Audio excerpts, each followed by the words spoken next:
Boa noite, é muito bom estar aqui e em outubro vai completar 4 anos que eu já fui embora.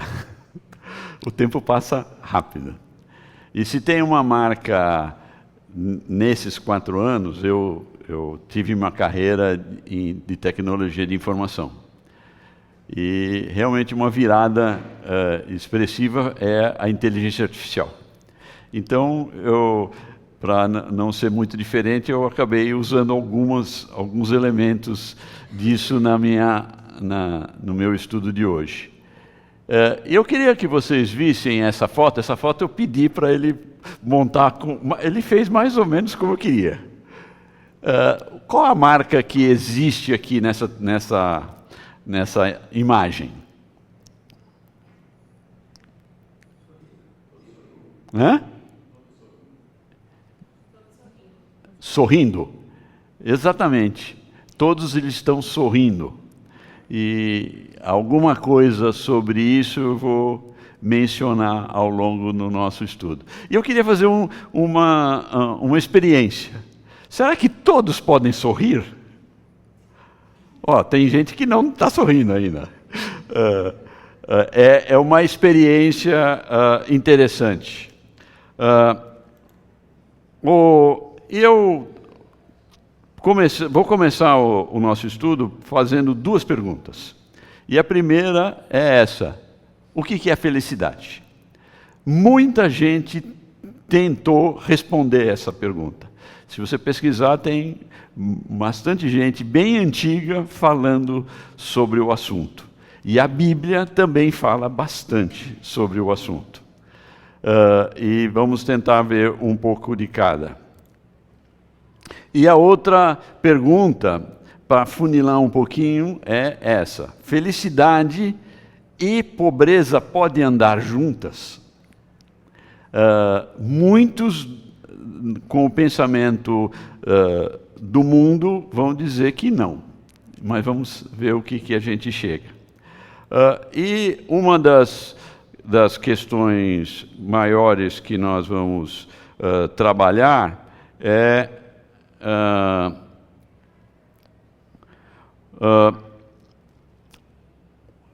essa verdade aqui que está expressa no Sermão do Monte, em Mateus, que diz: bem-aventurados os pobres em espíritos, pois deles é o reino de Deus. Todo mundo quer ser feliz, mas será que você quer pagar o preço de ser pobre? Esse pobre aí vai ter uma conotação extra que nós vamos ter que ver. Agora, tem um prêmio, e esse prêmio é ter o reino de Deus. Ou seja, o reino de Deus ser seu. É um prêmio interessante. Eu pesquisei algumas coisas na internet, e como foi o primeiro caso lá, a marca de alguma dessas imagens é a alegria. E algumas receitinhas aí respondendo o que é felicidade. Ou seja, tem muita coisa aí para a gente pesquisar. Eu acho que poucos aqui... eu tinha 13 anos em 1969. E nesse ano aconteceu bastante coisa, mas além disso, esse fulano aqui, novinho aqui, o Martinho da Vila, aqui está a foto dele, tem mais de 80 anos agora, né? Nem sei quantos anos ele tem. Ele escreveu uma música que fez muito sucesso. E ele a música chama Pequeno Burguês. E ela fala assim: felicidade...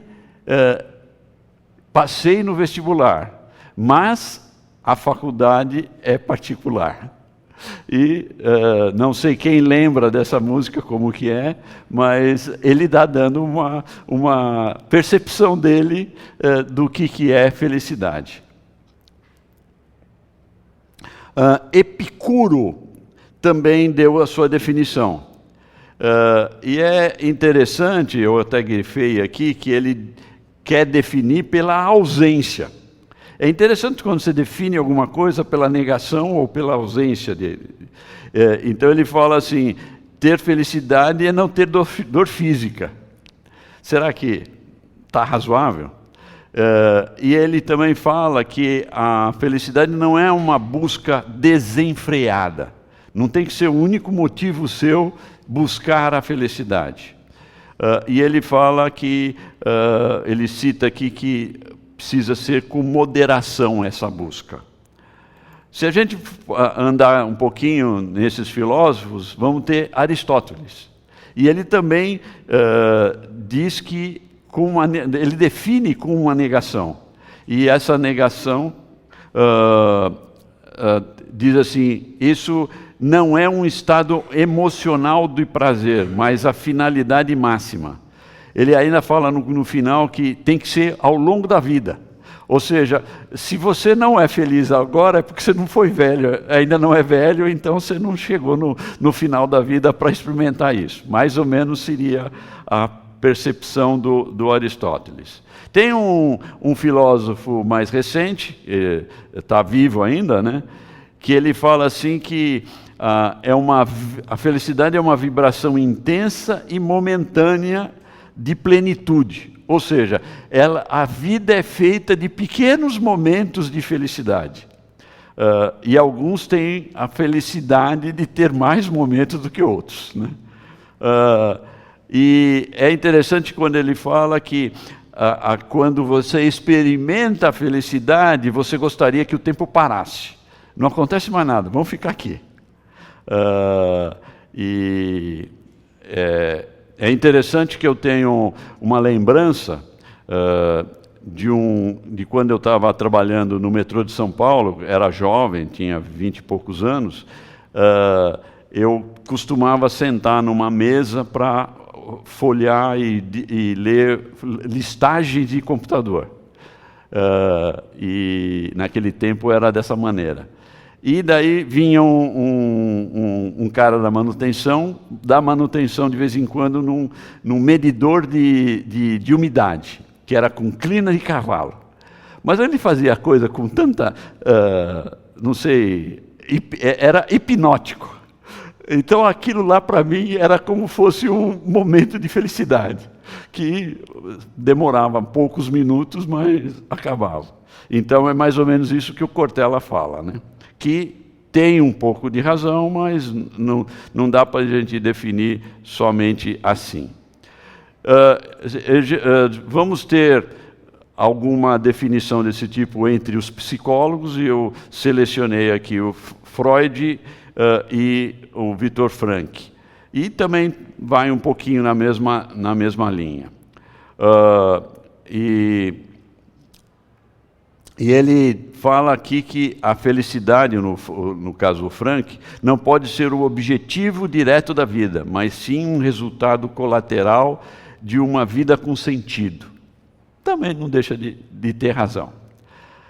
E daí nós vemos, eu vou usar um pouquinho esse livro.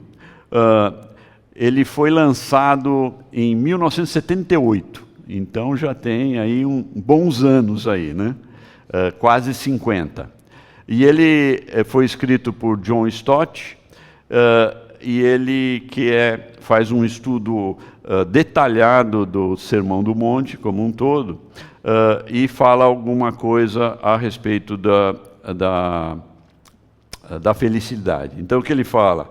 A felicidade é o estado de ser abençoado e aprovado por Deus, ou seja, ele coloca Deus na equação. E é importante essa diferença, independentemente das circunstâncias externas. Ou seja, o mundo pode estar caindo, mas eu posso ser feliz, mesmo assim. E não é um objetivo final a ser buscado diretamente, mas um subproduto espiritual de quem vive os valores do reino de Deus. Se você está sintonizado tentando traduzir isso aqui, se você está sintonizado no reino de Deus, como subproduto você vai ser feliz. E daí é uma coisa mais contínua, não do outro modo que foi falado. E é interessante que, se você se deter a isso, o Antigo Testamento tem muitos textos a respeito de bem-aventurança ou feliz. E são cerca de 42 ocorrências no Antigo Testamento inteiro e 25 no livro de Salmos. Então, uma leitura do livro de Salmos cotidiana, você pode ir anotando quais são as vezes que você tem receita de como ser feliz. E o Salmo 1 é um salmo que eu gosto muito, e a gente pode fazer um grifo aqui nesse: tudo o que ele faz prospera. Se você agir da maneira que ele está falando aqui, que é conhecer a Deus, ler as Escrituras diariamente, você pode ter essa felicidade e, além disso, o que você puser a mão vai dar certo, vai ter resultado. Outro salmo que eu queria destacar aqui é o Salmo 41, que ele fala o seguinte: como é feliz aquele que se interessa pelo pobre, o Senhor o livra em tempos de adversidade.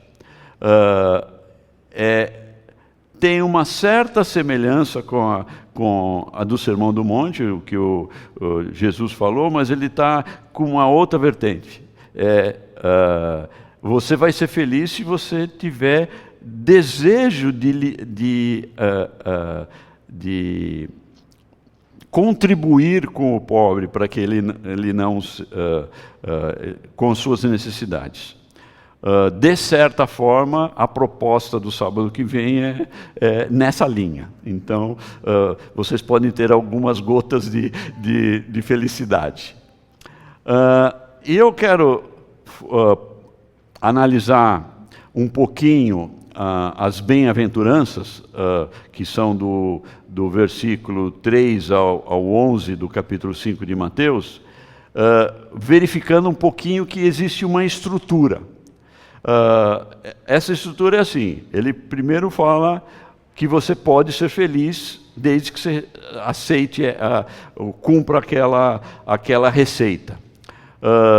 E no primeiro caso ele diz assim: os pobres de espíritos ou humildes, tem traduções que colocam como humilde e não pobre, e são palavras sinônimas, mas não em todo o conjunto semântico, né?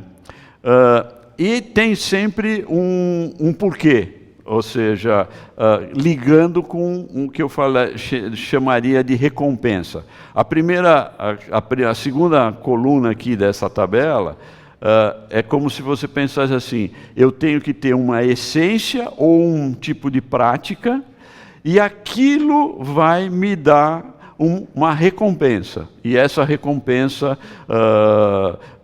seriam essas aqui listadas. E um destaque que a gente precisa fazer também é que 4 dessas bem-aventuranças estão ligadas a algo palpável de Deus. Então, tem 2 que apontam para o reino de Deus, que é os pobres de espírito e os perseguidos por causa da justiça. O que seria perseguido por causa da justiça?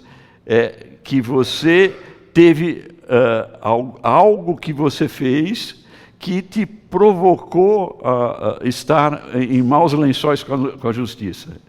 Ou seja, não é uma coisa que a gente deseja, né? Muito menos um desejo de ser pobre, só por ser pobre. E as 2 coisas levam ao reino de Deus. E os limpos de coração verão a Deus, é a recompensa. E os pacificadores serão chamados filhos de Deus.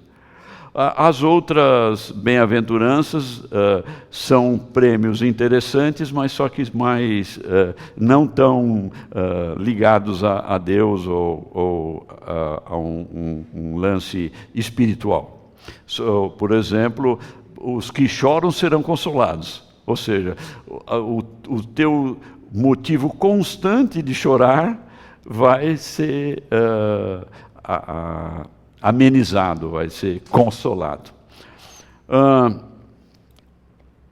O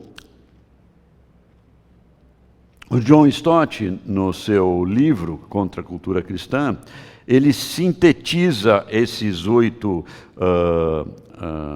8 bem-aventuranças, dizendo assim, que as bem-aventuranças descrevem o caráter interior do cidadão do reino.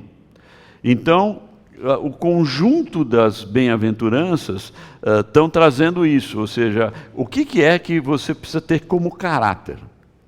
E é esse conjunto que vai te dar o passaporte de cidadão do reino de Deus.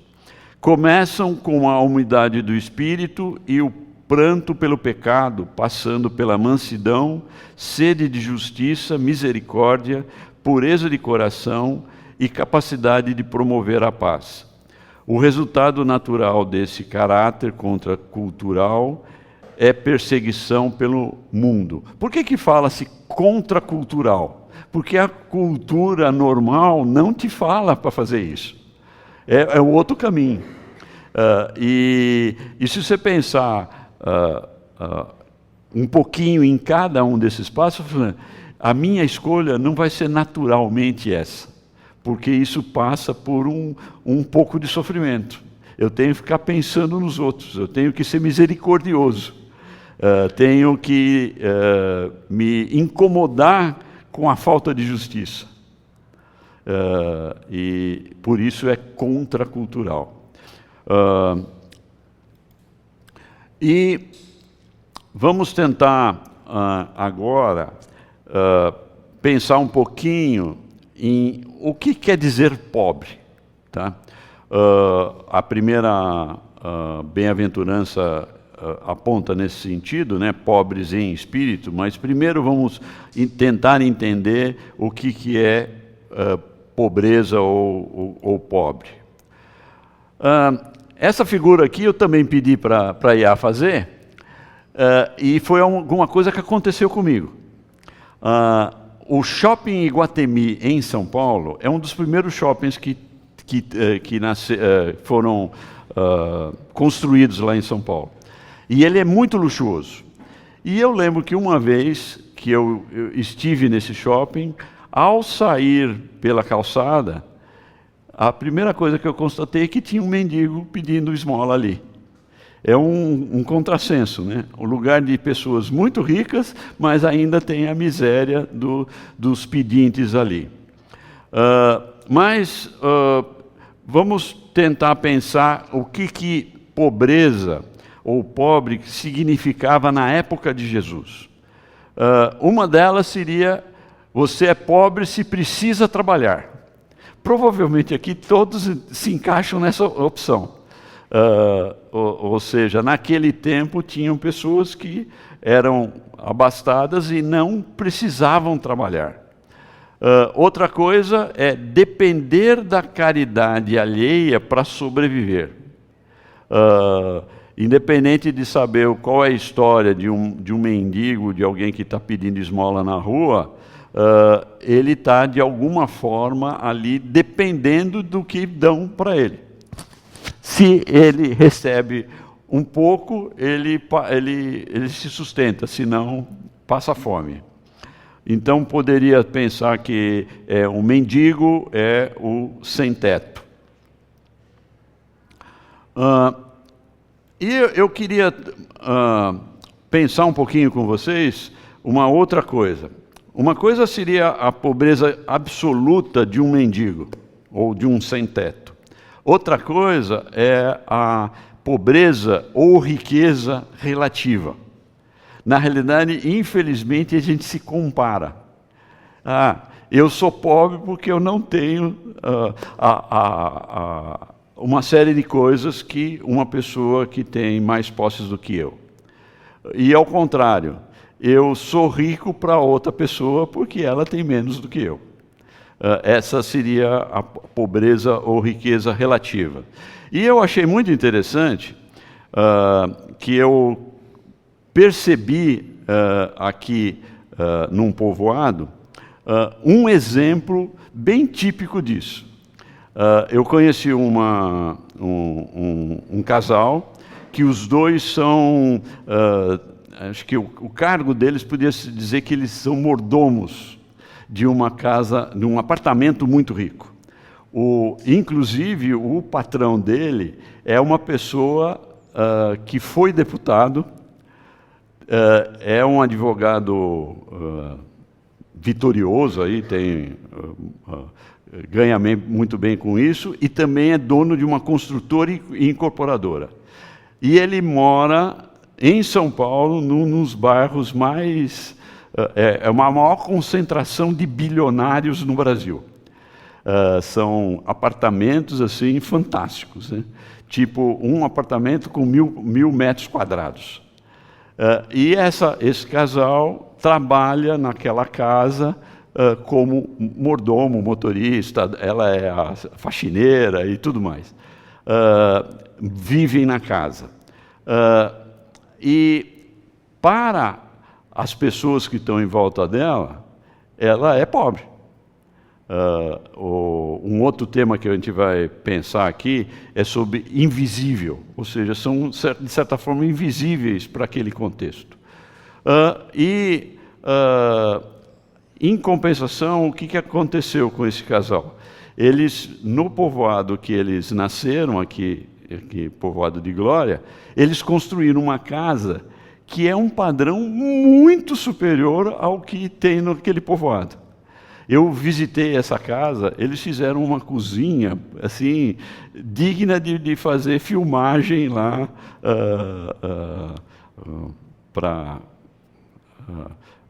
como uma cozinha toda dos sonhos aí, né? Bem espaçosa e tudo mais. Então, essa pessoa, ele é pobre em São Paulo, naquele contexto, e rica no contexto do povoado, no caso aqui Quixaba. Então, tem esse lado também que a gente pode avaliar. Eu gostaria também de dizer, de apresentar esse senhor aqui. Ele chama Adolf Merck, e ele era possuidor da 5ª maior fortuna da Alemanha. Ele tinha, no ápice da fortuna dele, cerca de 10 bilhões de euros. Acho que dava para fazer alguma coisa, né? Mas ele cometeu alguns erros e teve a crise de 2008, e ele perdeu 1/3 da sua fortuna. Então ele era possuidor ainda de uns 6 bilhões, mais ou menos.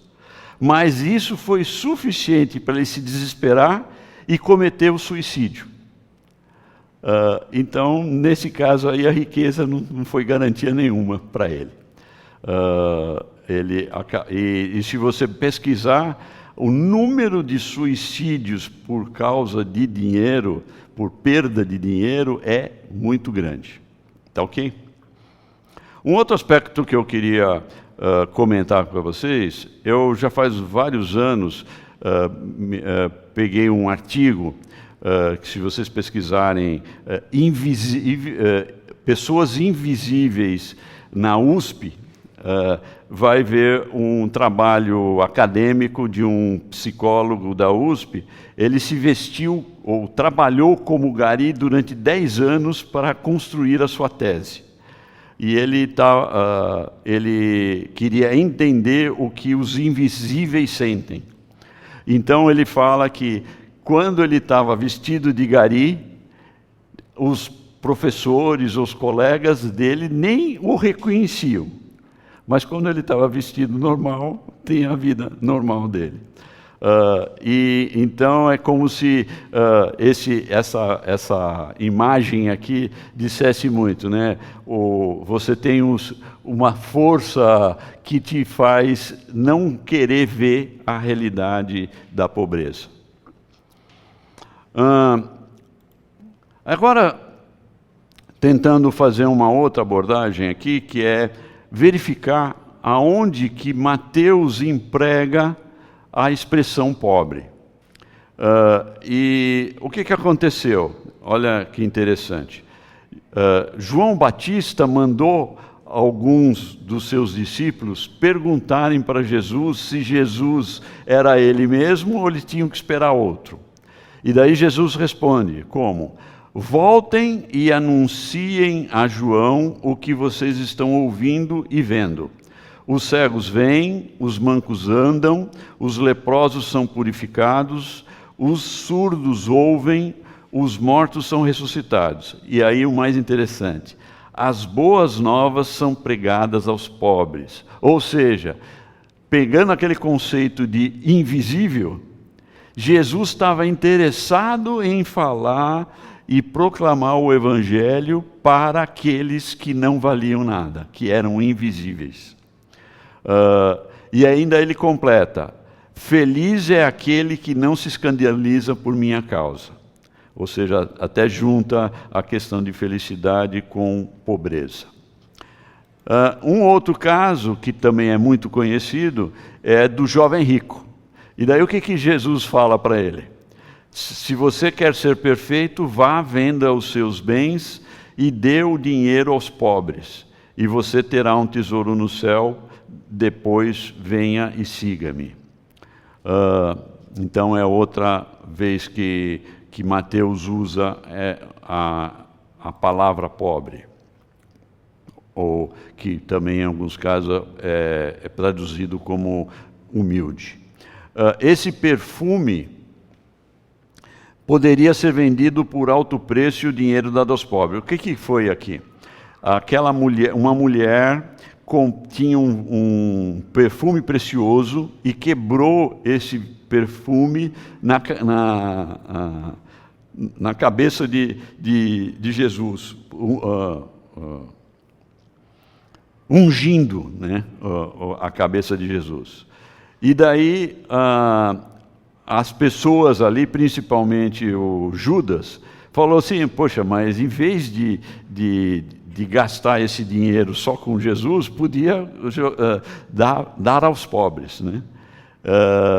E Jesus, percebendo isso, fala, porque vocês estão perturbando essa mulher, ela praticou uma boa ação para comigo. Pois os pobres vocês sempre terão consigo, mas a mim vocês nem sempre terão. De certa forma, isso é uma profecia, né? A pobreza não vai ser resolvida, infelizmente, né? E existe muita pobreza em todo o mundo. Nós tivemos a oportunidade de, há vários anos atrás, fazer uma visita a Moçambique. E lá eu acho que nós tivemos uma percepção maior do que é pobreza.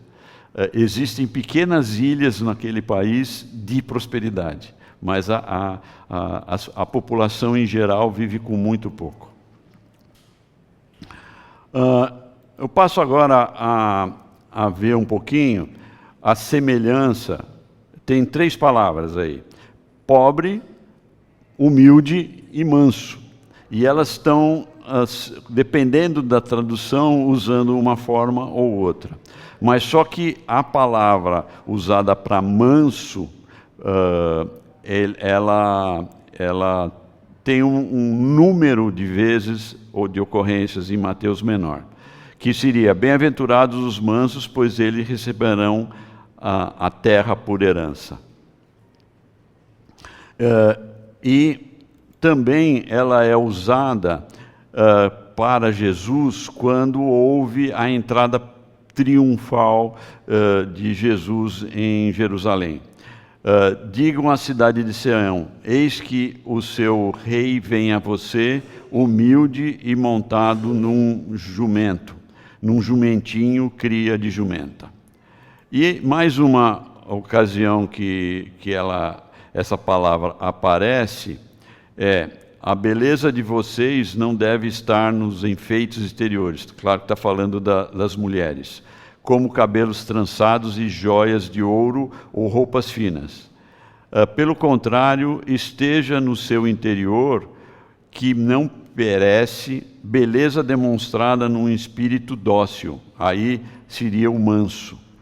E tranquilo, que é de grande valor para Deus.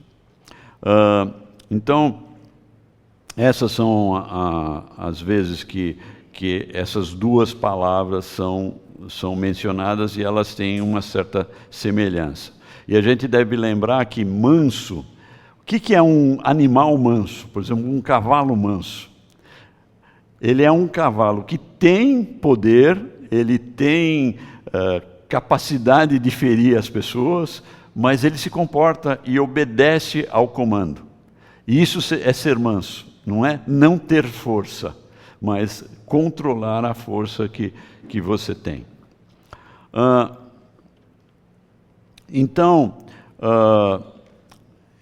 esse versículo aqui, bem-aventurados os pobres em espírito, pois deles é o reino dos céus, é uma chave da nossa reflexão hoje.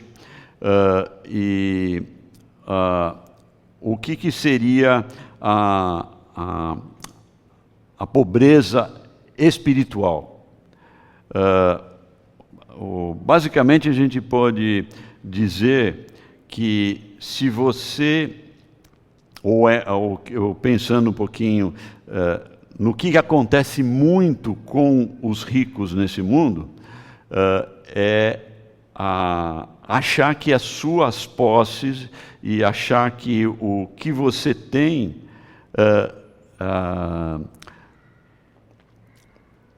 supre ou não chega a ter necessidade de Deus.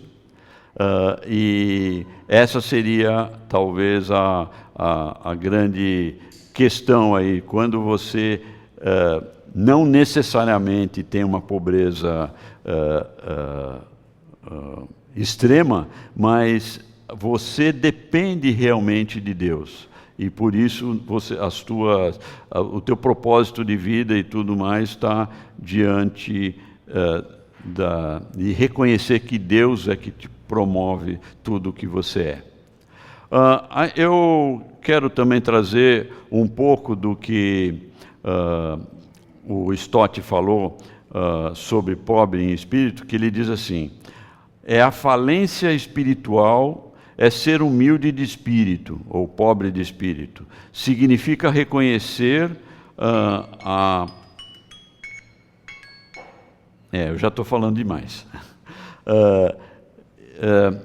Significa reconhecer a própria pobreza, a falência espiritual diante de Deus. O cristão compreende que não possui mérito moral, virtude própria ou retidão capaz de conquistar a salvação.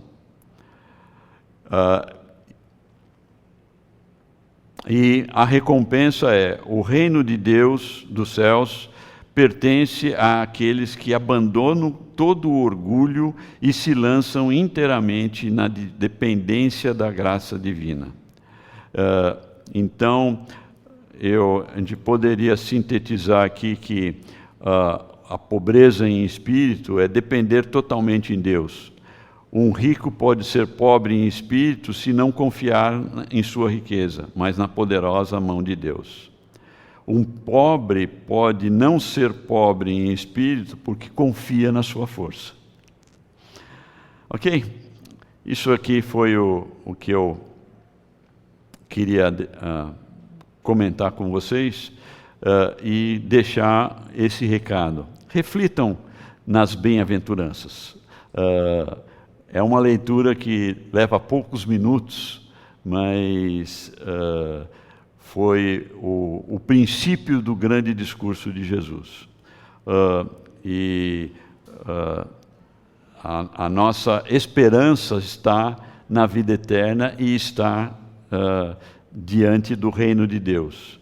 Mas Jesus proclamou que a virtude de ser pobre em espírito vai te garantir esse reino dos céus.